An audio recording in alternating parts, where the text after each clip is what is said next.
Brainfeed magazine invites schools for ET TechX from December 5th to 7th at High-Techs, Hyderabad.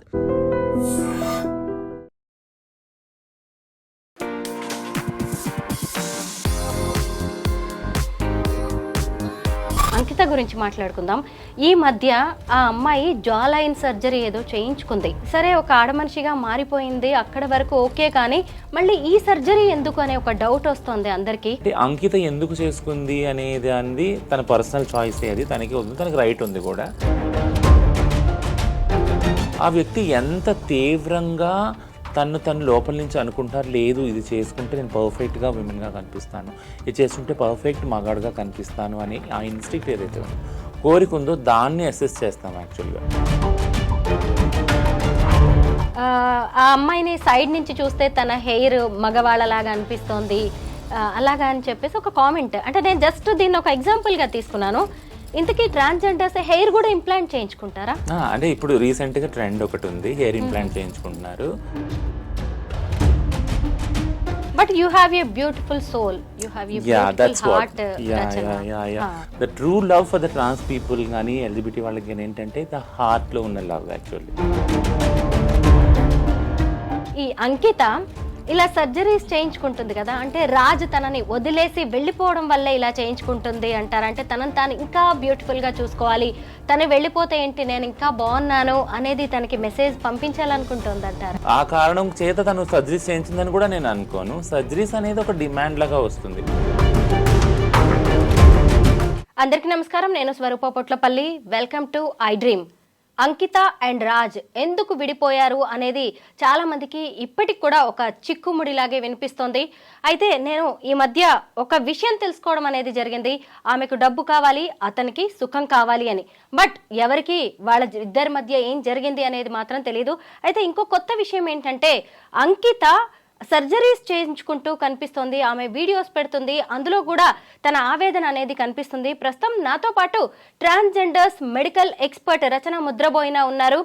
ఎందుకు ఇలా అంకిత తన partner నుంచి విడిపోయిన తర్వాత సర్జరీస్ చేయించుకుంటోంది, తన బ్యూటీ మీద ఇంకా ఆమె కాన్సన్ట్రేట్ చేస్తుందా, తనను తాను ఇంకా కొత్తగా చూసుకోవాలనుకుంటుందా, అసలు ట్రాన్స్జెండర్స్కి సంబంధించి బ్యూటిఫికేషన్ విషయంలో వస్తున్న లేటెస్ట్ ట్రీట్మెంట్స్, సర్జరీస్ ఏంటి అనేది రచనని అడిగి తెలుసుకుందాం.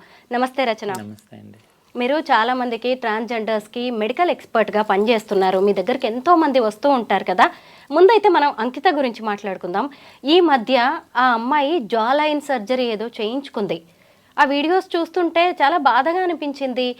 సరే, ఒక ఆడమనిషిగా మారిపోయింది, అక్కడ వరకు ఓకే, కానీ మళ్ళీ ఈ సర్జరీ ఎందుకు అనే ఒక డౌట్ వస్తుంది అందరికీ. మీరేమైనా చెప్పగలరా? నేను ట్రాన్స్ హెల్త్ ఎక్స్పర్ట్ అండి, మెడికల్ ఎక్స్పర్ట్ కాదు. ఎందుకంటే నాకు మెడికల్ బ్యాక్గ్రౌండ్ లేదు, డాక్టర్ డిగ్రీ లేదు. సో హెల్త్ ఎక్స్పర్ట్ అని ఎందుకు అంటున్నానంటే, హెల్త్ అనేది చాలామంది కనిపించవచ్చు హెల్త్ అంటే బాడీకి సంబంధించింది అని. But health is a comprehensive subject. అంటే హెల్త్లో శరీరమే కాకుండా మానసిక ఆరోగ్యం ఉంది, మన చుట్టూ ఉన్న ఎన్వైర్న్మెంట్ ఉంది, ఇదంతా హెల్త్ ప్రభావితం చేసేది. కాబట్టి నేను హెల్త్ ఎక్స్పర్ట్ని యాక్చువల్లీ. అది కూడా ట్రాన్స్జెండర్ కమ్యూనిటీ నుంచి వచ్చాను కాబట్టి ట్రాన్స్ హెల్త్ ఎక్స్పర్ట్ని. So this is the clarity. రెండోది, మీరు అన్నారు సర్జరీస్ చేసుకుంటా కనపడింది అంకిత అని.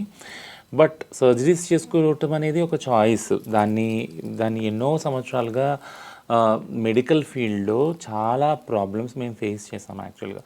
ఒక జనరేషను ఈ సర్జరీస్ అన్నీ డాక్టర్ చేయకుండా బయట ఎక్కడో నర్సులు, ఏది ఎక్స్పీరియన్స్ లేని నర్సులు చేయటం ద్వారా ఇన్ఫెక్షన్స్ రావటము, చనిపోవటము, మోర్టాలిటీ రేట్ అంటే బ్రతకగలిగే ఏదైతే ఉందో రేటు, అది 50 to 55 years మ్యాక్సిమం. అంతకన్నా ఎక్కువ బతికిన వాళ్ళు ఎవరు లేరు.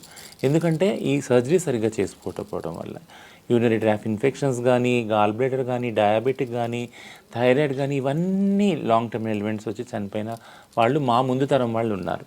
బట్ ఈ తరంలో వీఆర్ బ్లెస్డ్. ఎందుకంటే కొంతమంది అడ్వకేట్ చేయడం వల్ల, కొంతమంది ట్రాన్స్జెండర్ యాక్టివిస్ట్ డాక్టర్స్ దగ్గరికి వెళ్ళటం, డాక్టర్స్ పర్యవేక్షణలో ఇవన్నీ జరగడం అనేది నిజంగా లక్కీ థింగ్ యాక్చువల్గా.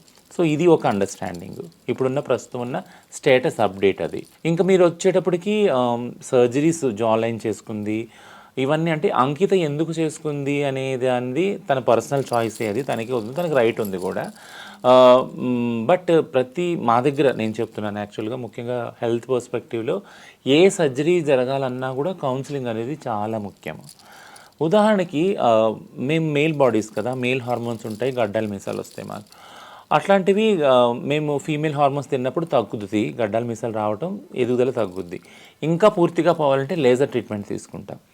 ఆ లేజర్ ట్రీట్మెంటు లేజర్ పంపించి అది ఏదైతే హెయిర్ ఉందో దాని రూట్ని బర్న్ చేస్తుంది, తక్కువ అవుతుంది, మినిమం అవుతుంది. సర్జరీ చేసుకున్న వాళ్ళకి ఇంకా పూర్తిగా మినిమైజ్ అయిపోతే తక్కువ అయిపోతుంది అనమాట. బట్ ఆ ఒక చిన్న మెడికల్ ప్రొసీజర్, అది మెడికల్ ప్రొసీజరే అంటాం మేము, దానికి కూడా కౌన్సిలింగ్ ఇస్తాం యాక్చువల్గా. అంటే ఈ లేజర్ ఇట్లా ఉంటుంది, పెడితే ఇట్లా లైట్గా పెయిన్ఫుల్ ఉంటుంది, ఇదంతా కూడా వాళ్ళకి కౌన్సిలింగ్ ఇచ్చి ఒక టెస్ట్ చేసి ఆ తర్వాత ప్రొసీజర్స్ చేస్తాం. సో నేను ఎందుకు చెప్తున్నానంటే ప్రతి ఒక్క మెడికల్ ప్రొసీజర్కి కౌన్సిలింగ్ అనేది చాలా ఇంపార్టెంట్. కౌన్సిలింగ్ 2 విధాలుగా ఇంపార్టెంట్. ఏంటంటే మెంటల్గా ప్రిపేర్ చేయటం, ఎలాంటి మానసిక స్థితిలో ఉన్నారు ఆ క్లయింట్. ఇది ఓన్లీ ట్రాన్స్జెండర్స్కి కాదు, అందరికీ ఇంపార్టెంట్. యాక్చువల్గా మెడికల్ ఫీల్డ్లో ఇది ఎవరు ఫాలో అవ్వరు, బట్ ఇది ఫాలో అవ్వాలి. ఇవి గైడ్లైన్స్, యాక్చువల్లీ మెడికల్ గైడ్లైన్స్ ప్రకారం ఆ కౌన్సిలింగ్ చేయాలి. మీ కండిషన్ ఇలా ఉంది, బాడీ కండిషను, మీకు ఇది ఎందుకు చేస్తున్నాము. యాక్చువల్గా కొంతమంది డాక్టర్స్ చేస్తారు, కొంతమంది చెయ్యరు యాక్చువల్లీ, బట్ చెయ్యాలి కంపల్సరీ. సో ట్రాన్స్జెండర్ విషయానికి వచ్చేసి ఇదైతే బ్యూటిఫికేషన్ చేసుకుంటున్నారో చాలా సర్జరీస్ మీరు అన్నట్టు నిజం. బ్యూటిఫికేషన్కి సంబంధించి ఏదైతే విమెన్కి అవైలబుల్ ఉన్నాయో ఆ సర్జరీస్ అన్నీ మహిళకి అవైలబుల్ ఉన్నాయి. ట్రాన్స్ మెన్కి కొన్ని సర్జరీలే ఉన్నాయి, కొన్ని మన దగ్గర అవైలబుల్ ఉన్నాయి, కొన్ని లేవు, ఫారెన్లోనే అవైలబుల్ ఉన్నాయి అన్నమాట. సో మహిళలకు సంబంధించిన బ్యూటిఫికేషన్ అంటే ఫేస్ మొదలుకొని, హెయిర్ మొదలుకొని, కింద బొటన వేలు వరకు కూడా, ఆపాద మస్తకం కూడా సర్జరీస్ ద్వారా చేంజ్ చేసుకోవచ్చు. అంటే రిక్వైర్మెంట్ ప్రకారం, నీడ్ ప్రకారం. బట్ కానీ మేము ఈ ట్రాన్స్ హెల్త్లో ఏం సజెస్ట్ చేస్తామంటే సర్జరీస్ ఎప్పుడైతే ఎక్కువ సర్జరీస్ చేసుకుంటామో that will impact our health. ఎన్నిసార్లు మీరు సర్జరీ చేసుకుంటారో అన్నిసార్లు అనెస్థీషియా వెళ్తుంది మీ బాడీలోకి కదా. సో అనెస్థీషియా అనేది ఒక మత్తు. ఆ మత్తులోంచి ఒకసారి మత్తు ఇచ్చినప్పుడు బాడీకి ఆ మత్తులోంచి బయటికి రావాలంటే, బాడీ ఆ షాక్లోంచి తేరుకోవాలంటే it takes lot of time. అది ఆ రిలీఫ్ కావాలి, బయటికి రావాలి ప్రపంచంలో అంతా. అంటే బాడీకి అదొక పెద్ద టాస్క్ ఇచ్చాం మనం అనమాట. సో మీరు ఎన్ని సర్జరీస్ చేసుకుంటారో అంత అనెస్థీషియా మీ దగ్గరలోకి వెళ్తుందో that will minimize your capacity of body అనమాట. సో ఇది మెడికల్గా ప్రూవ్ చేయబడింది యాక్చువల్గా. సో ఇది ఒకటి ఉంటుంది, జాగ్రత్తగా ఉండండి. మినిమైజ్ చేసుకోండి, సర్జరీస్ చేసుకునేది బాడీ మీద మినిమైజ్ చేసుకోండి. అది చెప్పేటప్పుడు మేము ముఖ్యంగా ట్రాన్స్ హెల్త్లో ఎవరైతే క్లయింట్ వస్తారో ఒక అసెస్మెంట్ చేస్తాం అనమాట. జెండర్ డిస్ఫోరియా అసెస్మెంట్ అంటారు. అంటే ఈ వ్యక్తికి ఎంత సర్జరీ ద్వారా చేంజ్ చేసుకోవాలనే ఇన్స్టింక్ట్స్ ఉన్నాయి, కోరికలు ఉన్నాయనే దాన్ని ఫస్ట్ గమనిస్తాం. అందుకని ఏ సర్జరీ కూడా స్టార్ట్ అయ్యే ముందు 2 సైకాలజిస్టులు, క్లినికల్ సైకాలజిస్టులుగా సర్టిఫికేట్స్ కంపల్సరీ తీసుకుంటాం మెడికల్ ప్రొసీజర్స్ ఫాలో అయినప్పుడు. వాళ్ళు అసెస్ చేసినప్పుడే మెడికల్ ప్రొసీజర్స్ స్టేట్మెంట్ ఇచ్చినప్పుడే, సర్టిఫికేట్ ఇచ్చినప్పుడే మేము స్టార్ట్ చేస్తాం, హార్మోన్స్ కానీ ఏదన్నా కానీ. సో ఈ మధ్యలో ఒకవేళ వచ్చి మేము జా చేసుకోవాలి, ముక్కు చేసుకోవాలి, లిప్స్ చేసుకోవాలి, బొటాక్స్ తీసుకోవాలి, హిప్స్ కానీ, సిలికాన్ ఇంప్లాంట్స్, బ్రెస్ట్ కానీ, వెజైనా షేప్ కానీ, ఇవన్నీ చాలా ఉన్నాయి సర్జరీస్. ఆల్మోస్ట్ ఆల్ ఒక 100 పైనే ఉన్నాయి సర్జరీస్ యాక్చువల్గా. ఓకేనా, నిజం బ్యూటిఫికేషన్ కోసం. బట్ ఇవన్నీ అవైలబుల్ ఉన్నాయి and we want promote it actually. నేనైతే పర్సనల్గా అది సో ఆ పాయింట్కే వస్తున్నాను. అవసరమా అంటే ఆ వ్యక్తి యొక్క జెండర్ డిస్ఫోరియా మీద డిపెండ్ అయ్యింది. అంటే ఆ వ్యక్తి ఎంత తీవ్రంగా తను లోపల నుంచి అనుకుంటున్నారు, లేదు ఇది చేసుకుంటే నేను పర్ఫెక్ట్గా విమెన్గా కనిపిస్తాను, ఇది చేసుకుంటే పర్ఫెక్ట్ మగాడుగా కనిపిస్తాను అని ఆ ఇన్స్టింక్ట్ ఏదైతే ఉందో, కోరిక ఉందో దాన్ని అసెస్ చేస్తాం యాక్చువల్గా. దాన్ని చూసి నేను అందుకే ప్రతి సర్జరీ ముందు కౌన్సిలింగ్ ఎందుకు అంటామంటే నీ బాడీ ఈ కండిషన్లో ఉంది, ఇన్ని సర్జరీస్ని తట్టుకోగలదు, ఇలా తట్టుకోగలదు, దీన్ని మించి నువ్వు రిస్క్ తీసుకున్నావంటే నీకు ప్రాణహాని ఉంది. సో అది అనెస్థీషియా పరంగా కావచ్చు, సర్జరీ పరంగా కావచ్చు. ఎందుకంటే బాడీకి కూడా ఒక స్టామినా ఉంటుంది కదా, ఒక ఆప్టిమల్ లెవెల్ ఉంటుంది. ఆ లెవెల్ దాటి దాంతో ప్రయోగాలు చేశామంటే బాడీ సహకరించదు యాక్చువల్గా. సో ఈ రిస్క్ ఉందని చెప్పడానికి కౌన్సిలింగ్ ముఖ్యం అనమాట. సో నాకు వచ్చిన డౌట్ ఏంటంటే ఈ హోల్ మెడికల్ ప్రొసీజర్స్లో చాలామంది మేము చూస్తూ ఉంటాం ఆ కౌన్సిలింగ్ పార్ట్ చెయ్యరు. ఎందుకంటే ఈ డాక్టర్లు చెప్తారు ఇలాగే అంటే నీ బాడీ సహకరించదు అని, బట్ నాకు ముఖ్యం ఇది, నేను చేసుకోవాలి, బ్యూటిఫై కావాలంటే అక్కడ జెండర్ డిస్ఫోరియా అనిపిస్తుంది ఆ వ్యక్తికి నేను ఎంత పర్ఫెక్ట్ విమెన్గా అవ్వాలి. సో ఇప్పుడు నేను దీని వెనకున్న ప్రెషర్ ఏదైతే క్రియేట్ అవుతుందో ఆ ఆస్పెక్ట్కి వస్తాను, లీగల్ ఆస్పెక్ట్కి వస్తాను. యాక్చువల్ ప్రెషర్ ఎక్కడ క్రియేట్ అవుతుందంటే స్టీరియోటైపింగ్ ద్వారా క్రియేట్ అవుతుంది. అంటే ఆడవారంటే ఇలా ఉండాలి, ఇలా ఉంటేనే ఆడవారు అనేది ఏదైతే స్టీరియోటైపింగ్ ఉందో, స్లిమ్గా ఉండాలి, పొట్టిగా ఉండాలి, నాజుగ్గా ఉండాలి, లాంగ్ హెయిర్ ఉండాలి, ఫెయిర్గా ఉండాలి, ఇది ఏదైతే పితృస్వామ్య వ్యవస్థలో ఇవన్నీ సెట్ చేస్తారు కదా ఆడవాళ్ళకి, ఆడవాళ్ళు కూడా ట్రై చేస్తారు. ఫెయిర్ అండ్ లవ్లీలు రాసుకోవడం, బ్యూటిఫికేషను, ఇదంతా అంటే సామంచాయ ఉన్న వాళ్ళు తెల్లగా అవడానికి, నల్లగా ఉన్న వాళ్ళని కొంచెం బ్యూటిఫై అవడానికి యాక్చువల్గా ఇదంతా ట్రై చేస్తారు. ఇది ఒక మానసికమైన స్ట్రెయిన్ యాక్చువల్గా జెండర్ మీద కదా, స్టీరియోటైపింగ్ ద్వారా. సో అది ఆడవాళ్ళకు ఉంది, మగవాళ్ళకు ఉంది, ట్రాన్స్ వాళ్ళకు కూడా ఉంది. ట్రాన్స్ వాళ్ళు ఒక స్పెషల్ ఛాలెంజ్ ఏంటంటే వాళ్ళు ఒక సెక్స్లో పుట్టి రెండో సెక్స్లోకి చేంజ్ చేసుకుంటారు కాబట్టి బాడీస్ని సర్జరీస్ ద్వారా వాళ్ళ మీద అడిషనల్ బర్డెన్ ఉంటుంది. అందుకే కదా హార్మోన్స్ తీసుకునేది. మేల్గా పుట్టిన వాళ్ళు ఫీమేల్గా మారంటే ఫీమేల్ హార్మోన్స్, ఫీమేల్గా పుట్టిన వాళ్ళు మేల్ అంటే మేల్ హార్మోన్స్ తీసుకుంటారు. ఇది ఒకటి అంటే ఆర్టిఫిషియల్గా హార్మోన్స్ తీసుకోవటం, లోపల ఉన్న హార్మోన్స్ సప్రెస్ చేయటం. సో ఇదంతా ఎందుకో చెప్తున్నాను అంటే ఈ మెడికల్ ప్రొసీజర్స్ ఏదైతే ఎక్కువ మనం తీసుకుంటామో బాడీలో, అది జెండర్ డిస్పోరియా అనే కండిషన్ని సెక్స్ చేంజ్ ఆపరేషన్కి చేసుకోవడానికి తీసుకునే ప్రొసీజర్స్లో భాగం ఇది. బట్ కానీ ఇందులో ముఖ్యమైన భాగం అందరూ మర్చిపోయేది ఏంటంటే ట్రాన్స్ హెల్త్లో మెంటల్ హెల్త్ అనేది ఇంపార్టెంట్. ఇది అవసరమా? ఈ సర్జరీ నీకు అవసరమా? నీ సర్జరీ నీ బాడీకి కెపాసిటీ ఉందా తట్టుకునేది? ఒకవేళ నువ్వు మానసికంగా ఇలా ఫీల్ అవుతుంటే, ఒత్తిడికి గురవుతుంటే ఇంకేమన్నా చేయొచ్చా ఈ సిట్యుయేషన్లో? ఇంకేమన్నా చేసి సర్జరీని తప్పించవచ్చా? ఎందుకంటే ఈ సర్జరీ హానికరం అనే ఒక ఆప్షన్ ఎప్పుడూ ఉంది. ఇది ట్రాన్స్ వాళ్ళకే కాదు, అందరికీ ఉంది. ఏ సర్జరీ వెనకన్నా ఉంది. ట్రాన్స్ వాళ్ళకి ముఖ్యంగా దీన్ని హైలైట్ చేస్తాం మేము. ఎందుకంటే ప్రతిదీ సర్జరీ ద్వారా మార్చుకోవటం ద్వారా సమాజంలో నువ్వు ఇంకా ఎక్కువ ఆడ వ్యక్తిలాగా, ఇంకా ఎక్కువ మగ వ్యక్తిలా కనపడవు. ఫస్ట్ నిన్ను నువ్వు సంతృప్తి పరచుకోవాలి, నిన్ను నువ్వు నమ్మటం స్టార్ట్ చేయాలి. నేను ఆడ వ్యక్తినే, మగ వ్యక్తినే అనే దాన్ని పెంచుకోవాలి. అది తద్వారా ఆత్మవిశ్వాసం వస్తుంది అనే దాన్ని మేము పనిచేస్తాం. సో మీరు ఇప్పుడు అడిగిన ప్రశ్నకి ఇన్ని ప్రొసీజర్స్ ఉంటాయంటే చాలా ప్రొసీజర్స్ ఉన్నాయి, 100+ ప్రొసీజర్స్ ఉన్నాయి ట్రాన్స్ మెన్ కానీ ట్రాన్స్ ఉమెన్ కానీ. బట్ అన్నిటిని మేము ప్రమోట్ అస్సలు చెయ్యము. నేను వచ్చి ముఖ్యంగా ట్రాన్స్ హెల్త్, నేను అందుకే మీకు చెప్పాను, హెల్త్ అంటే బాడీయే కాదు, ఆల్ టుగెదర్ లివింగ్. వాళ్ళకి తిండి ఉందా ఆ రోజుకి, వాళ్ళకి చేయడానికి ఉద్యోగం ఉందా, ఎప్పుడు ఈ భిక్షాటన సెక్స్ వర్క్ అయినా ఉద్యోగం ఏమన్నా ఉందా, వాళ్ళకి ఆధార్ కార్డు ఉందా, రేషన్ కార్డు ఉందా, వాళ్ళకి లైఫ్ ఇన్సూరెన్స్, మెడికల్ ఇన్సూరెన్స్ ఉందా? ఇది కదా హెల్త్ అనేది. నా విషయంలో వచ్చేది ఇది హెల్త్ యాక్చువల్గా. ఇవన్నీ సరిగ్గా ఉన్న రోజున ఒక వ్యక్తి హ్యాపీగా జీవించగలరు. ఈ జెండర్ డిస్ఫోరియా అనేది ఉండదు యాక్చువల్గా కదా, హెల్దీగా కూడా ఉండొచ్చు. అదే కదా ముఖ్యం, అది ముఖ్యం. రచన ఇంకొకటి ఏంటంటే ఈ అంకిత అనే అమ్మాయి బాయ్గా ఉన్నప్పుడు కూడా భలే హ్యాండ్సమ్ గా ఉంది. అసలు ఎన్ని సర్జరీస్ తర్వాత ఇలా ఇంత అందమైన బొమ్మలా తయారైందో. ఆ అమ్మాయికి సంబంధించిన ఒక వీడియో కింద కామెంట్ చూశాను. ఆ అమ్మాయిని సైడ్ నుంచి చూస్తే తన హెయిర్ మగవాళ్ళలాగా అనిపిస్తోంది అలాగా అని చెప్పేసి ఒక కామెంట్. అంటే నేను జస్ట్ దీన్ని ఒక ఎగ్జాంపుల్గా తీసుకున్నాను. ఇంతకీ ట్రాన్స్జెండర్స్ హెయిర్ కూడా ఇంప్లాంట్ చేయించుకుంటారా? అంటే ఇప్పుడు రీసెంట్గా ట్రెండ్ ఒకటి ఉంది, హెయిర్ ఇంప్లాంట్ చేయించుకుంటున్నారు. వేరే ఎక్కడైతే గ్రోత్ ఎక్కువ ఉందో అక్కడ నుంచి తీసుకొచ్చి ఆ స్కిన్ ఎక్కడ పెడితే అది పెరుగుతుంది. ఎందుకంటే మామూలుగానే బాల్డ్ హెడ్నెస్ ఇదంతా హార్మోన్స్ ఇంబ్యాలెన్స్ వల్ల వస్తుంది, జెనెటిక్ డిజార్డర్ వల్ల వస్తుంది కాబట్టి అది అవుతుంది. సో అది ఇప్పుడు రీసెంట్గా వచ్చిన ట్రెండ్ ఏంటంటే ఆ హెయిర్ పెరగటాన్ని చేయించుకుంటున్నారు, పెరుగుతుంది కూడా హెయిర్ అలాగా. సో ఇప్పుడు మీరు అన్నారు అంటే బాయ్గా కూడా అసలు యాక్చువల్గా నాకు ఎందుకు నవ్వు వచ్చిందంటే ఒక్కసారి యూ వోంట్ బిలీవ్, నేను బాయ్గా ఉన్నప్పుడు ఎంతో మంది అమ్మాయిలు ఎంటపడ్డా. Yeah that's true. అంటే నాకు ఆ భావన లేదు, నేను బాయ్ అని ఎప్పుడు అనుకోలేదు.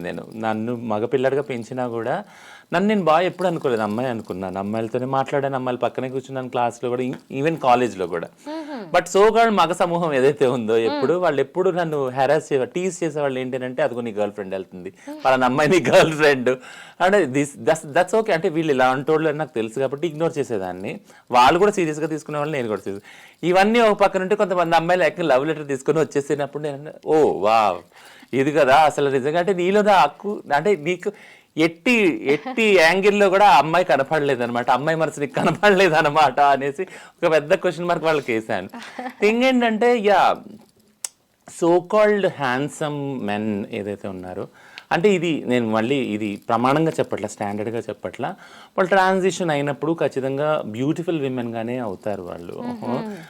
అంటే బ్యూటిఫుల్ విమెన్ మనం చూసాము అంటే వాళ్ళు ఖచ్చితంగా హ్యాండ్సమ్ మ్యాన్ లాగా, ట్రాన్స్ వాళ్ళు నేను చెప్పేది. అలాగే హ్యాండ్సమ్ మ్యాన్, ట్రాన్స్ మ్యాన్ ఉన్నాడు అంటే వాళ్ళు ఉమెన్గా కూడా బ్యూటిఫుల్గానే ఉంటారు. అంటే so called stereo typing beauty అనేది ఇద్దరిది. బట్ నాకు తెలిసి బ్యూటీ అనేది మనసుకు సంబంధించిన విషయం. సో నా పార్ట్నర్ ఎవరైతే ఉన్నారో, అంటే నా హస్బెండ్ ఎవరైతే ఉన్నారో నాకన్నా హ్యాండ్సమే ఉంటారు. బట్ నాకు వింత అనిపిస్తుంది ఏంటంటే ఈయన ఎలా నన్ను ప్రేమించాడు అసలు అనేది. సో నన్ను నేను ఎప్పుడు బ్యూటీగా ఉన్నానని ఎప్పుడు అనుకోను, ఏ డిమార్క్లో కూడా, ఏ యాంగిల్లో కూడా. But at the end of the day ఆయన ఏమంటాడు, నా కళ్ళకు నువ్వు కనపడ్డావు బ్యూటిఫుల్ గా, అంతే. But you have a beautiful soul, you have a beautiful heart. So at the end of the day ఆయన అంటాడు అనమాట, you have a beautiful heart and I connect that with my mother. Actually నీ దగ్గర ఉన్న motherly love ఏదైతే ఉందో, you won't believe, ఆయన నా దగ్గరకు రాగానే he will go to sleep. అంటే నేను చాలాసార్లు అడిగాను, ఇక్కడ ఒళ్ళు పడుకొని తలపెట్టి పడుకున్నప్పుడు చాలాసార్లు నేను డిస్టర్బ్ చేయను అనమాట తను. అంటే ఎందుకు ఇలా అంటే ఆ మదర్లీ ఫీలింగ్, ఆ హోమ్లీ ఫీలింగ్, ఆ పీస్ఫుల్నెస్ నీ దగ్గర ఉంది అని. So that make him love అనమాట. సో నేను చెప్పేది ఏంటంటే సర్జరీసు, బ్యూటిఫికేషను ఏదైతే స్టీరియో టైప్ వరల్డ్ మనకి నిర్ణయించిందో, that's not according to trans people is not love. The true love for the trans people కానీ ఎల్జిబిటీ వాళ్ళకి కానీ ఏంటంటే ద హార్ట్లో ఉన్న love, actually the affection, the consoling, ఆ ప్రేమ, లవ్, ఆప్యాయత అనేది అది true love actually. It's not the outer thing what you look. Yeah, మీరు ఇంతకు ముందు కూడా చెప్పారు, మన ఇద్దరం ఇంటర్వ్యూ చేసాం, మాట్లాడుకున్నాం మనం అంకిత రాజ్కి సంబంధించి. అంకిత అంటే స్ట్రాంగ్ పర్సనాలిటీని చూడడం, తనతో ఉండడం అనేది అంత ఈజీ టాస్క్ కాదు, ఇట్స్ ఏ ఛాలెంజింగ్ టాస్క్ అని చెప్పారు మీరు. ఈ అంకిత ఇలా సర్జరీస్ చేయించుకుంటుంది కదా, అంటే రాజు తనని వదిలేసి వెళ్ళిపోవడం వల్లే ఇలా చేయించుకుంటుంది అంటారు. అంటే తనని తాను ఇంకా బ్యూటిఫుల్గా చూసుకోవాలి, తను వెళ్ళిపోతే ఏంటి నేను ఇంకా బాగున్నాను అనేది తనకి మెసేజ్ పంపించాలనుకుంటుంది అంటారు. ఆ మెసేజ్ రాజ్కి కాదు, మనకు కూడా అనిపిస్తుంది కదా. మనకు కూడా అంటే మీరు అనేసారు ఇప్పుడు, అంటే ఈ అమ్మాయి ఇంకా బ్యూటిఫికేషన్ ఎందుకు అని, అంటే ఈ అమ్మాయి బ్యూటీలో తక్కువైందా అందుకని వదిలేశాడా అనేది ఒక అనుమానం వస్తుంది అందరికీ యాక్చువల్గా, తన ప్రేక్షకులకి, తన ఫాలోవర్స్కి అది కానీ. బట్ అది కాకుండా పోవచ్చు. అంటే దాని రీజన్ ఏంటో అంకితకి తెలుసు. బట్ తన అందంగా లేదనేది మాత్రం రాజు వదిలేసాడనైతే నేను అనుకోను. They are beautiful couple and they are beautiful people also and souls also. Mainly మీరు అన్నట్టు they both are beautiful souls యాక్చువల్గా. సో ఆ కారణంగా వదిలేసాడనైతే నేను అనుకోను. ఆ కారణం చేత తను సర్జరీస్ చేయించిందని కూడా నేను అనుకోను. సర్జరీస్ అనేది ఒక డిమాండ్ లాగా వస్తుంది. సో ఒక స్పెషల్ సిట్యుయేషన్ నేను ఏం చెప్తాను అంటే, ట్రాన్స్ వ్యక్తుల విషయంలో సమాజానికి ఒకటి అర్థం చేసుకోవాల్సింది ఏంటంటే, ఎప్పుడైతే వివక్షత ట్రాన్స్ పనులు చేస్తారో, లేదా రిజెక్ట్ చేస్తారు, నువ్వు కాదు, నువ్వు పనికి రావు, నువ్వు లేవు అనేది ఏదైతే రిజెక్షన్ వస్తుందో, రిజెక్షన్ వచ్చినప్పుడు అది జెండర్ డిస్ఫోరియాని ఇంకా ఎక్కువ చేస్తుంది. ఎలా ఎక్కువ చేస్తుంది ఏంటంటే, అన్నీ ఆలోచిస్తాం మామూలుగా. అంటే రిజెక్షన్ అనేది ఆడవాళ్ళకి, మగవాళ్ళకి అందరికీ ఉంటుంది కదా. అందరూ ప్రేమలో ప్రేమిస్తారు, లేకపోతే విడిగా ఉండాలని నిర్ణయించుకుంటారు, విడిపోతారు, భార్యాభర్తలు కూడా విడిపోతారు. అప్పుడు అది రిజెక్షన్ యాక్చువల్గా. ఎలాంటి రిలేషన్షిప్లో, ఫ్రెండ్షిప్లో కూడా రిజెక్షన్ ఉంటుంది, అవుతుంది. బట్ రిజెక్షన్లో వచ్చే ఒక ఇన్ఫ్లుయెన్స్ ఏంటంటే, ఎందుకు రిజెక్ట్ చేశారు అన్నది కొన్ని రీజనింగ్ చేసుకుంటాం లోపల. ఆ రీజనింగ్లో నేను ఏమైనా తక్కువ ఉన్నానా తనకన్నా, తన ఎక్స్పెక్టేషన్స్ మీట్ అవ్వలేదా నేను అనేది కూడా హిట్ అవుతుంది. బట్ ట్రాన్స్ వాళ్ళల్లో ఒకటి హిట్ అయ్యేది ఏంటి అంటే, నేను బ్యూటీగా లేనా, నేను అమ్మాయిలా లేనా, ఒకళ్ళు ట్రాన్స్ మహిళలు అయితే నేను అబ్బాయిలా లేనా, ఇదేమన్నా కొరత అనేది ఉండొచ్చు. అది అందరికీ ఉంటుందని నేను అనుకోను. ఎందుకంటే నేను నా ఫస్ట్ ఏదైతే లవ్ ఉందో, everyone will miss their first love, I also miss my first love. అప్పుడు నాకు డిస్ఫోరియా ఎప్పుడు కూడా పర్సనల్ లెవెల్లో లేదు. అందుకే నేను చాలా ఇంటర్వ్యూస్లో చెప్పాను, సోషల్ లెవెల్లో ఉంది కానీ పర్సనల్ లెవెల్లో లేదు. అంటే నేను తక్కువ ఆడదాన్ని అనే భావన ఎప్పుడు నన్ను హిట్ చేయలేదు. సో అందుకని సర్జరీస్ అనేదానివి అవసరం పడలేదు నాకు ఎక్కువ maximum.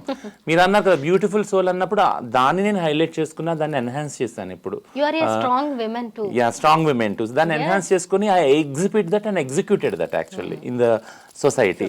So that make me to feel that I'm complete women and and beautiful women at the end of the day కదా. అలా అనుకున్నప్పుడు నాకు సర్జరీస్ అవసరం పడలేదు. బట్ ఈ విషయంలో ఎప్పుడైతే డౌన్ ఫీల్ అవుతారో, ట్రాన్స్ ఉమెన్ కానీ వాళ్ళని ఖచ్చితంగా జెండర్ డిస్ఫోరియా హిట్ చేస్తుంది. నేను తక్కువ ఉమెన్నా మెన్నా, బట్ ఈ అమ్మాయి విషయం ఈ అమ్మాయి చెప్పేంతవరకు మనకు తెలియదు. అది కారణం అని నేను అనను, బట్ మామూలుగానే ట్రాన్స్జెండర్ వాళ్ళకి నేను చెప్తున్నానంటే అది మీరు తక్కువ మహిళనా తక్కువ పురుషుడా అనేది మాత్రం ఆ క్లేశం, ఆ స్పర్ధ అయితే ఖచ్చితంగా వస్తుంది ట్రాన్స్జెండర్ వ్యక్తుల విషయంలో నేను చెప్తున్నాను అనమాట. అంకిత రాజ్ కపుల్ కి సంబంధించి నాకు ఒక ఇన్ఫర్మేషన్ ఉంది. ఆమెకి డబ్బు కావాలి, అతనికి సుఖం కావాలి అని. నేను ఆ అమ్మాయిని గమనిస్తున్నంత వరకు, అంటే జస్ట్ ఇంటర్వ్యూస్ చూడడమే, నాకేం పర్సనల్ గా తెలియదు, కానీ అయితే తను చాలా కష్టపడింది.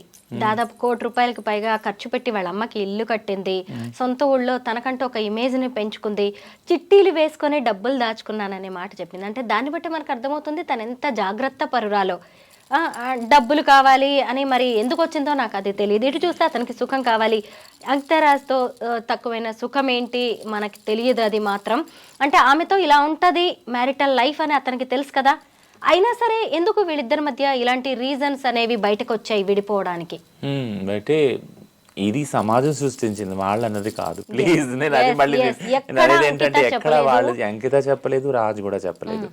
యాక్చువల్గా నేను అంటే ఇది 2వ 3వ ఇంటర్వ్యూ అంకిత రాజు గురించి చాలామంది అన్నా నువ్వు ఎందుకు ఇస్తున్నావు అని.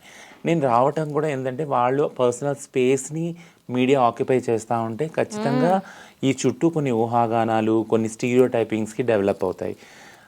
మనకి ఇంతకుముందు వచ్చిన వీడియో రెస్పాన్స్ని నేను బేస్ చేసుకుని అంటున్నాను ఏంటంటే దీని చుట్టూ ఒక హెల్తీ డైలాగ్ సృష్టించడం మన రెస్పాన్సిబిలిటీ.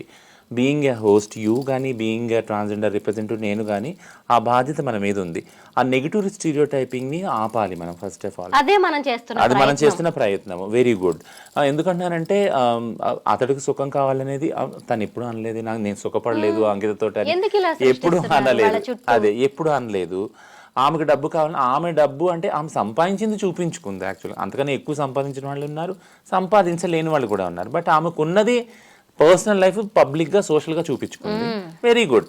అంటే నేనేమంటానంటే అది 1 కోటి కానీ 2 కోట్లు కానీ ఆడవాళ్ళకి ఏదైతే మగవాళ్ళకి ఉందో వెసులుబాటు సంపాదించేది కానీ హక్కు కానీ అది ట్రాన్స్ వాళ్ళకి కూడా ఉండాలి. And if she has earn well good, very good. యాక్చువల్గా నన్ను అడిగితే అది పబ్లిక్గా చూపించింది, that's also very good actually. But ఈ అబ్బాయికి సుఖం లేదు, ఈ అమ్మాయికి డబ్బు ఇంకా కావాలి అని దాంట్లో అదేదైతే జనరలైజేషన్ ఉందో, జడ్జిమెంట్ ఉందో, I will never buy it. Like నన్ను దాన్ని ఒప్పుకోను. ఆ అమ్మాయి ఇంకా డబ్బు సంపాదించాలనుకుంటే she well and good, she can go and she can earn money and I'm so happy for her. ఆమె సంపాదించేది నేను చాలా హ్యాపీగా ఉన్నాను, ప్రౌడ్గా ఫీల్ అవుతున్నాను. Let her do that. And ఈ అబ్బాయి సుఖం లేదు అన్నదని I don't feel that. Like ఆ అబ్బాయి ఎప్పుడు చెప్పలేదే. ఆ అబ్బాయి ఇంకా అబ్బాయి చేసిన వీడియోలో ఒకటే అన్నాడు, దేర్ ఆర్ ఛాన్సెస్ లైక్ ఫ్యూచర్లో ఉందేమో అని కదా. కాబట్టి ఐ డోంట్ నో, లైక్ నేను అది జడ్జిమెంట్గా తీసుకోవట్లేదు. ఆ అబ్బాయి ఇది ఎండ్ చేశాడు ఆ అబ్బాయి తరఫు నుంచి అని. ఆ అబ్బాయి హోప్ కూడా వదిలిపెట్టాడు. యాక్చువల్గా అంకిత రీజనింగ్ చెప్పి మేము విడిగా ఉండాలనుంది, వీడియో చేసింది, పెట్టేసింది. బట్ ఆ అబ్బాయి హోప్ కూడా చూపించాడు. సో థింగ్ ఏంటంటే ప్రతి ఒక్క ట్రాన్స్జెండర్ సిస్ మేల్ రిలేషన్షిప్లో సమాజం చూసి సెక్సే ఉండదు. I won't bill. చిన్న ఎగ్జాంపుల్, వెరీ బ్యాడ్ ఎగ్జాంపుల్. నిన్న రాత్రి నేను ఊబర్ బైక్ బుక్ చేశాను. చాలా యంగ్ ఫెలో, వాడు వచ్చాడు, చూశాడు, వెళ్ళిపోయాడు. వాడికి తెలుసు అనుకుంటా ఆల్రెడీ నన్ను. టకటక మెసేజ్ పెట్టి మీ ఫోన్ నెంబర్ ఇవ్వండి నేను కాల్ చేస్తానంటే ఫోన్ నెంబర్ ఇచ్చాను. వాడికి నన్ను చూడలేదు అనుకున్నాను నేను. ఫోన్ చేసి వాడు అంటాడు, అంటే నేను మిమ్మల్ని వదిలిపెట్టేస్తాను, నాకు డబ్బు వద్దు, చలిగా ఉంది అని అన్నాడు. అంటే డబ్బు వద్దు, చలిగా ఉంది అంటే ఏంటి నీ ఉద్దేశం అన్నాను నేను. ఏంటి నీ ఉద్దేశం అంటే మీరు అర్థం చేసుకోగలరా అంటే ఓహో అర్థం చేసుకుంటున్నాను సరే అనేసి కాల్ కట్ చేసి స్క్రీన్ షాట్ తీసి ర్యాపిడో వాళ్ళకి నేను కంప్లైంట్ చేశాను. ఏంటంటే ద మూమెంట్ ట్రాన్స్జెండర్ వాళ్ళని చూసినప్పుడు ఈజ్ ఈక్వల్ టు సెక్స్. అంటే వీళ్ళు సెక్స్కి అవైలబుల్గా ఉంటారు, ఎలాంటి పాయింట్ ఆఫ్ టైంలో కూడా వీరు ఓకే అనేస్తారనే ఒక పర్సెప్షన్ ఏదైతే ఉందో అది స్టీరియో టైప్, దారుణమైన దుర్మార్గమైన ఆలోచన సమాజం. సో మాకంటూ చాయిస్ ఉండదా, మాకంటూ ఎథిక్స్ ఉండవా, మాకంటూ బెడ్రూమ్ ప్రైవసీ ఉండదా? అంటే కనపడిన ప్రతి ఒక్క టామ్, డిక్ అండ్ హ్యారీ తోటి వెళ్ళిపోతామా మేము? దిస్ ఇస్ నాట్ కదా, దిస్ ఇస్ నాట్ రైట్ కదా, అదే కదా, this is not right perception actually. మేము మనుషులమే, మాకు ఒక చాయిస్ ఉంటుంది, మాకు ఒక ఎథిక్స్ ఉంటుంది, మాకు ఒక కల్చర్ ఉంటుంది, ఇవన్నీ ఉంటాయి కదా. సో అట్లా అనుకోవడం ఎంత తప్పు అది అనేది. అంటే కేవలం సుఖం కోసమే వచ్చాడా రాజు అంకిత్ దగ్గర? కాదు, అయ్యి ఉండొచ్చు కాదు, అయ్యి ఉండదు కదా. దానికోసం వచ్చాడని ఎందుకు అనుకుంటున్నారు అసలు? యాక్చువల్గా నేను ఎప్పుడైతే చెప్పాను, నా పార్ట్నర్ ఎగ్జాంపులే చెప్పాను నేను, there is some sort of peace, love, affection, వాళ్ళు వాళ్ళ లైఫ్లో ఏదైతే ట్రామా ఉందో తల్లిదండ్రుల్లో కానీ ఫ్యామిలీలో కానీ అన్నతమ్ముళ్ళు అక్క చెల్లెలతో అక్కడ దొరకని దాన్ని ఇక్కడ వెతుక్కుంటారు.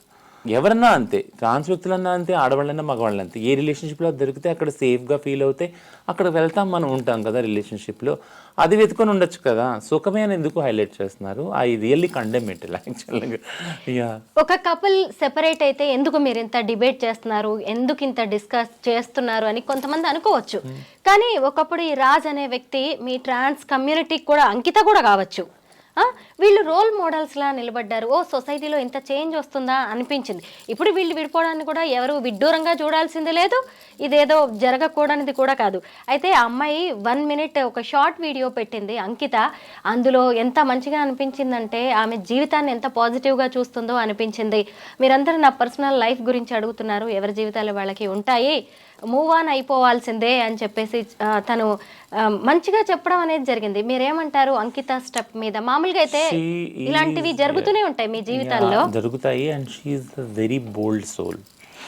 and my total blessings and also praises for her. Ankita, go for Ankita. ఎందుకంటే ఈ జర్నీలో అంకితనే నేను చాలా మటుకు వెనకేసుకొస్తాను, ప్రేజ్ చేస్తాను. ఎందుకంటే రాజ్కి it can be stereotyping routine లైఫ్లో వెళ్ళిపోగలుగుతాను, హీ కెన్ గో డిజపియర్ కదా. But Ankita being a trans person always be visible in the society and she has to meet the expectation from the society కదా. So కపుల్గా ఏదైతే expectations ఉన్నాయో అక్కడ కూడా చాలా ట్రై చేసి ఉంటుంది ఆ అమ్మాయి విత్ హెల్ప్ చేయడానికి. అండ్ ద బ్యూటీ, ఇంతకుముందు వీడియో కూడా నేను చెప్పాను, అండ్ ఆమె చూపించిన ఏదైతే విచక్షణ, సంయమనం, ఏదైతే వర్డ్స్ ఉన్నాయి కదా తెలుగులో, చాలా బ్యూటిఫుల్ వర్డ్స్. అది ప్రాక్టీస్లో పెట్టడం ఎవరికి రాదు, పెట్టాలంటే చాలా గట్స్ ఉండాలి యాక్చువల్గా. అది చూపించిన వ్యక్తి అంకిత యాక్చువల్గా. మీరు అన్నది రీసెంట్ వీడియోలో కూడా, అంటే పర్సనల్ లైఫ్ అందరికీ ఉన్నాయి. ఎస్, పర్సనల్ లైఫ్ అందరికీ ఉన్నాయి. ఆ అమ్మాయి పబ్లిక్కి వచ్చింది, వాళ్ళిద్దరి లైఫ్ పబ్లిక్లోకి వచ్చింది. పబ్లిక్గానే ఎంతో హుందాగా విడిగా జీవించాలనుకున్న నిర్ణయం తీసుకున్నారు, ఉంటున్నారు. దాన్ని మాటి మాటికి రీవిజిట్ చేసిన వాళ్ళకి వాళ్ళు ఒక మెసేజ్ ఇస్తున్నారు, ఏంటంటే డోంట్ అటాక్ అస్, మీకు కూడా మీ పర్సనల్ లైఫ్ ఉంది కదా. అంటే నేనేమంటానంటే వీలైతే వాళ్ళంత విఘ్నత చూపి రిలేషన్షిప్స్ని అంత హుందాగా మెయింటైన్ చేయండి. విడిగా ఉండాలంటే అదే ప్రొసీజర్ ఫాలో అవ్వండి. Stick to their procedures. Actually will you able to, మీరు ఏదైతే క్రిటిసైజ్ చేస్తున్నారో, మీరు అన్నారు కదా ఆయన వాడుకొని వదిలేశాడు ఆమెని, లేదా ఆమెకి ఇంకా డబ్బు కావాలి, ఇవన్నీ స్టీరియోటైపింగ్ నెగిటివ్ కామెంట్స్ చేసే కన్నా ఆ ప్రొసీజర్స్ ఫాలో అయ్యి ఉండగలరా? అసలు ఒకసారి కంపేర్ చేసుకోండి. మేల్ సిస్ హెటెరోనార్మేటివ్, మేల్ ఫీమేల్ ఎవరైతే ఉన్నారో వాళ్ళు ఉండగలరా? ఇంత విజ్ఞతతోటి ఇంత రెస్పెక్ట్గా ఉండగలరా? బట్ వాళ్ళు ఉన్నారు కదా. We have to praise their decision యాక్చువల్గా. అండ్ అంకితకి కష్టము బోల్డ్ అని ఎందుకు అంటున్నాను అంటే 2-3 విషయాలు. ఒకటి, being a trans person she has to go through gender dysphoria condition. మాటికి అది హిట్ అవుతుంది, నేను ఆడ వ్యక్తిని కాదా, ఎక్కడైనా తక్కువ అవుతుందా అనే ఒక అలర్ట్నెస్ ఉంటుంది. ఇదంతా సర్జరీస్ కూడా చేసుకోవచ్చు, ఇప్పుడు చేసుకుంది అందుకు అని నేను అనను, బట్ అయ్యి ఉండొచ్చు ఒకటి కారణం. రెండోది ఏంటంటే ఫైనాన్షియల్గా, సోషల్గా single trans women she is, ఆమె ఎలా నిలబడుతుంది కదా. పైగా పబ్లిక్లో ఉంది, పబ్లిక్లో ఉన్నప్పుడు ఖచ్చితంగా ఎక్స్పెక్టేషన్స్ వస్తాయి. మీరు అన్నారు 2 కోట్లు కోటి పెట్టి ఇల్లు కట్టింది అన్నప్పుడు, and public want to see and next ఏమవుతుంది, నెక్స్ట్ ఒక ఎపిసోడ్ లాగా నెక్స్ట్ ఏం చేస్తుంది అంకిత అని అంకిత మీదకి వెళ్ళిపోతుంది ఇప్పుడు కాన్సన్ట్రేషన్ అంతా. Raj can be side line, ఆయన మరుగైపోతాడు, ఆయన లైఫ్లో పడిపోతాడు, but Ankita will be there in front of us. ఆ ప్రెషర్ ఆమె మీద ఉంటుంది కదా. సో నేను అందుకే అంటాను, సంపాదించింది ఎస్ గుడ్, తను ఎవరు చూస్తారు వయసు అయిపోయాక కదా. వయసునప్పుడు సంపాదించుకుంది, సేవ్ చేసుకుంది, వాళ్ళ మదర్ అండ్ ఫాదర్ని చాలా సేఫ్గా చేసుకుంది. It's very good decision and good habit also కదా. దానికి మనం ప్రైజ్ చేయాలి, లెదర్ దెన్ ఆమెను అటాక్ చేయడం కల్లా వీ ఆల్ షుడ్ ప్రైజ్. నాకు ఆ రచన మళ్ళీ ఈ అంకిత రాజ్ అనే కపుల్ ఎక్కడ రెస్పెక్ట్ఫుల్గా అనిపించారు అంటే, వాళ్ళిద్దరు సెపరేట్ అయిన తర్వాత కూడా ఆ అమ్మాయి ఆ వీడియోలో కూడా చెప్పింది, చాలామంది మీడియా వాళ్ళు నన్ను అడుగుతున్నారు ఇంటర్వ్యూస్ కోసం, నేను ఇవ్వట్లేదు అని.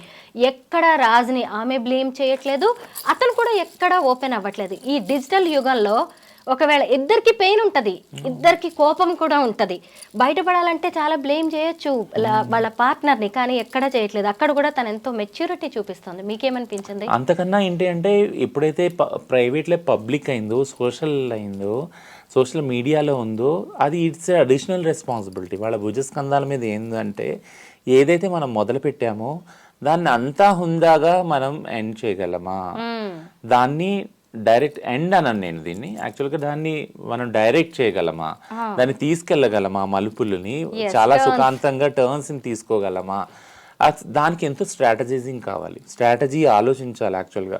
ఎందుకంటే ఇంత పాజిటివ్ హ్యూజ్ రెస్పాన్స్ వచ్చాక అది ఒక్క నైట్లో రివర్స్ అవ్వచ్చు, నెగిటివ్ అవ్వచ్చు, బట్ కానీకుండా ఇద్దరు జాగ్రత్తలు తీసుకున్నారు, which is a very cleverful decision కదా. And it needs strategy also. మాట్లాడుకోవాలి, ఆలోచనలు తీసుకోవాలి, నిర్ణయం తీసుకోవాలి, దానికి ధైర్యం కూడా కావాలి యాక్చువల్గా. ఎందుకంటే పర్సనల్గా నేను యాక్చువల్గా నాకు అనిపించింది, నేను అంకిత పొజిషన్లో ఉంటే తీసుకోగలిగేదన్న ఇంత బోల్డ్ నిర్ణయం అని. I don't have that much guts that lady have like actually. Rachana, final గా ఒక క్వశ్చన్, ఒక డౌట్. ఎప్పుడు నేను మిమ్మల్ని డౌట్సే అడుగుతాను, సొసైటీకి వచ్చే డౌట్స్ ఎక్కువగా. ఈ అమ్మాయి ఒక వీడియో పెట్టిందనమాట, తలకాయ కూర చేస్తున్నాను అని చెప్పి, మా కోడలు డింపి అని అన్నది. నేను అక్కడ ఆగిపోయాను. ఎందుకంటే మీ కమ్యూనిటీలో వరుసలు ఉంటాయా అంటే, మిమ్మల్ని చాలా ఫ్యామిలీ కూడా దూరం పెడుతూ ఉంటది కాబట్టి మీ కమ్యూనిటీలో మీరే వరుసలు కలిపేసుకుంటూ ఉంటారా, బంధుత్వాలు కలుపుకుంటూ ఉంటారు? కలుపుకోవాలి కూడా కదా. ఎందుకంటే కమ్యూనిటీ అనే ఒక దానికి సైకాలజీలో ఏమిటంటే, all human beings including animals also all are community beings. అంటే ఒక కమ్యూనిటీగా వాళ్ళు మనగలుగుతారు, సింగిల్గా ఉంటే మనగలలేరు. సో అది మనం జంతువులు స్థాయి నుంచి కూడా అదొక హ్యాబిట్ మనకి. ఇప్పుడు జంతువులు కూడా మీరు చూశారు కదా, పులులు కానీ లేదా సింహాలు కానీ లేదా జీబ్రాలు కానీ, ఇవన్నీ కూడా పిల్లులు కానీ ఇవన్నీ సమూహంగానే ఉంటాయి, కుక్కలు కానీ ఇవన్నీ సమూహంగానే ఉంటాయి. మనం కూడా సోషలైజ్ అయిన ఒక యానిమల్లే. సో సైకాలజీ ప్రకారం మనం యానిమల్సే, బట్ మనము సరిగ్గా సరైన త్రోవలో ఒక మంచిగా దారిలో వెళ్ళాలి అంటే మనం ఒక కమ్యూనిటీ లాగా జీవించాలి, ఒకరికొకరి కోసం జీవించాలి, ఒకరికొకరు హెల్ప్ చేసుకోవాలి. ఇది బెస్ట్ ప్రాక్టీస్. సో హిజ్రా సమాజంలో ఒక community, hijra it self is ఒక కమ్యూనిటీ. హిజ్రా అనేది ఒక ఐడెంటిటీ, ఒక కమ్యూనిటీ ఐడెంటిటీ అది యాక్చువల్గా. ఆ దానిలో గురువు చేల పరంపర ఉంది. సో గురువు ఒక అత్త పొజిషన్ ఉంది, చేల అనేటప్పటికీ కోడల పొజిషన్ ఉంది అన్నమాట. బట్ కూతురు పొజిషన్లు కూడా చాలా మంది ఉన్నారు. సో అందుకనే డింపి అనేది నా కోడలు, అత్త కోడలు కూతురు ఉంటాయి, 3 ఉన్నాయి. ఇంకా ఆ తర్వాత ఇప్పుడు కూతురు కోడలు ఉందంటే వదిన మరదళ్ళు అవుతారు కదా, మళ్ళీ అట్లా కూడా అవుతుంది కదా. ఎస్, సో అలా కూడా అవుతుంది. మళ్ళీ కింద ఒకవేళ కోడల కింద ఇంకెవరైనా చేలా ఉందంటే మనవరాలు అవుతుంది, అట్లా. సో ఇదంతా ఒక మెట్రిలినియల్ స్ట్రక్చర్ అన్నమాట. మదర్హుడ్ ఉంది ఇక్కడ అంతా. మగవారికి ఎక్కడ అసలు స్కోపే లేదు, ఆ పదాలు కూడా రావు యాక్చువల్గా, ఆ రిలేషన్షిప్స్ లేవు యాక్చువల్గా. అంతా మెట్రిలినియల్ హైరార్కీ ఉంది. అమ్మ, అత్త, కూతురు, కోడలు, వదిన, మరదలు ఇవే ఉన్నాయి, అన్నీ అవే ఉన్నాయన్నమాట. లేదా మనవరాలు ఇవే ఉన్నాయి. మగవాళ్ళకి మగ రిలేషన్కి లేవు. సో తన కోడలు యాక్చువల్గా తన కోసం చేసినట్టుంది. So we are community beings. Hijra అనేది ఒక కమ్యూనిటీ యాక్చువల్గా. ఇలాగ ప్రేమలో మోసపోయినప్పుడు కానీ, లేదంటే పార్ట్నర్ నుంచి విడిపోయినప్పుడు కానీ మీ కమ్యూనిటీ అండగా నిలుస్తుందా, కౌన్సిలింగ్ ఇస్తుందా, ఓదార్పునిస్తుందా? బట్ ఇది నేను ఎదురు ప్రశ్నిస్తే, నేను యాక్చువల్గా అంటే ఆడవారికి ఒకవేళ బ్రేకప్ అయింది లేదా భర్త వదిలేశారు, తల్లి కొంతవరకు కన్సోల్ చేయగలదు. బట్ తలచెడి తల్లి ఇంటికి వెళ్ళడం ఏంటి అని కూడా ఒక నానుడు ఉంది కదా. వెళ్ళినా కూడా చాలా అబ్యూస్కి గురవుతుంది. అంటే అన్నదమ్ముళ్ళు కానీ ఏంటి భర్తను వదిలేసి రావటము, అక్క చెల్లు కానీ అంటాం, ఇదంతా అవుతుంది. అనేది ఏంటంటే ఏదైతే పేట్రియార్కల్లో సిస్టంలో ఉన్న వివక్షత ఆడవారికి మగవారికి సేమ్ హిజ్రా కానీ ట్రాన్స్ సమాజంలో కూడా ఉంటుంది. ఎందుకంటే మేము మహిళలుగానే చూస్తుంది కదా సమాజం కూడా. మేము అదే కల్చర్లో పెరుగుతాం, మేమేం దూరంగా పెరగము, ఆ సమాజంలో భాగమయ్యే పెరుగుతాం. సో అదే పేట్రియార్కల్ వాల్యూస్ మాలో ఇంబైబ్ అయ్యి ఉంటాయి అన్నమాట. ఒకవేళ నేను ఇందాక చెప్పినట్టు తల్లి ఉంటే కోడలు కూతురు ఉన్నదనుకో, ఇంతవరకు మాకు ఇది ముఖ్యం కమ్యూనిటీలో, ఈ సిస్టమ్స్, ఈ రిలేషన్షిప్స్ మాకు ముఖ్యం. మాకున్న మగ రిలేషన్షిప్స్ ఏవైతే ఉన్నాయో అవి జీరో కన్సర్న్ మాకు. మీరు ఎవరితో ఏ రిలేషన్షిప్లో వెళ్తారా, అన్న అంటారా, తమ్ముడు అంటారా, భర్త అంటారా, బాయ్ ఫ్రెండ్ అంటారా, అది అవుట్ ఆఫ్ కాంటెక్స్ట్. అది ఇక్కడికి రాకూడదు, ఇది అక్కడికి వెళ్ళకూడదు. మేము అక్కడికి వెళ్ళము, వాళ్ళు ఇక్కడ రారు అనమాట. అక్కడ తీసుకునే నిర్ణయాలు వ్యక్తిగత నిర్ణయాలు, వ్యక్తిగత స్వతంత్రం మీద, వ్యక్తిగత బాధ్యత మీద తీసుకునే నిర్ణయాలు. అంటే ఇప్పుడు నేను ఒకవేళ పెళ్లి చేసుకున్నాను అనుకో, అక్కడ మంచైనా చెడైనా ఏదైనా కానీ నా బాధ్యత, అది నా పర్సనల్ రెస్పాన్సిబిలిటీ. నా గురువు కానీ లేదా నా గురుబాయి కానీ, నా చేల కానీ, నా కోడలు కానీ ఎవరు కూడా అందులో దఖలందాజీ చేయరు, ఎవరు రారు, కనీసం కన్సోల్ కూడా చేయరు. ఎందుకంటే కన్సోల్ చేస్తారేమో, బాధ అయినప్పుడు సాటి ట్రాన్స్గా ఒక దయ అదంతా ఉంటుంది. బట్ కానీ డెసిషన్ మేకింగ్లో అందులో ఎక్కడ కూడా కల్పించుకోరు ఎవరు. So it is not there like. మన సమాజంలో ఆడ మగ అనే 2 కేటగిరీసే కాదు, మన చుట్టూ ఇంకొక సమాజం ఉంది, ఇంకొక వర్గం ఉంది, వాళ్ళే ట్రాన్స్జెండర్స్, LGBTQ అనే సమాజం కూడా ఉంది. వాళ్ళకి సంబంధించి మనకెన్నో అపోహలు ఉన్నాయి, మనకు తెలియని విషయాలు కూడా చాలా ఉన్నాయి. ఇలాంటి ట్రాన్స్జెండర్స్ హెల్త్ ఎక్స్పర్ట్స్ ద్వారా కొన్ని డౌట్స్కైనా కొన్ని సందేహాలకైనా క్లారిటీ వస్తుందనే నేను రచనతో ఈ ఇంటర్వ్యూ అరేంజ్ చేశాను. Thank you so much Rachana. Thank you so much.